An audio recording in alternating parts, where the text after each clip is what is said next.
ఈరోజైతే శాలరీ వచ్చేసాయి.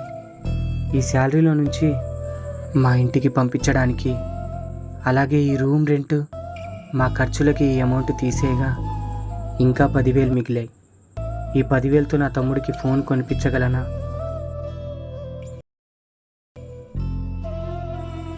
సరే, ఒకసారి మహేష్ గారికి కాల్ చేసి కొంచెం అమౌంట్ సెట్ చేయమని అడుగుదాం.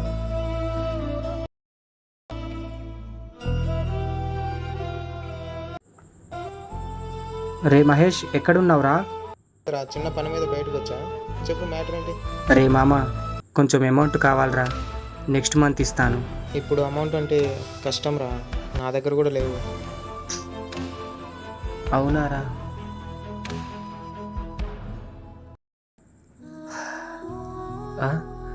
ఈ ఉంగరాన్ని ఎట్టి పరిస్థితుల్లో నా చేతుల నుంచి తీయకూడదు అనుకున్నాను, కానీ కొన్ని కారణాల వల్ల తీయాల్సి వస్తుంది. సారీ అమ్మా. రే మామ, నా దగ్గర ఉంగరం ఉందిరా. ఈ ఉంగరం పెట్టుకొని ఎవరైనా డబ్బులు ఇచ్చేవాళ్ళు ఉంటే చెప్పురా. అలా ఇచ్చేవాళ్ళు ఉన్నారా? నేను వాళ్ళ నెంబర్ పెడతా, వెళ్ళి మాట్లాడు. నువ్వు రావచ్చు కదా మామ? అంటే నేను వచ్చేవాడినే కానీ కొంచెం వర్క్ ఉండి బయటకు వచ్చాను రా. సర్లేరా, నేనే వెళ్తాను. సరేరా, జాగ్రత్త.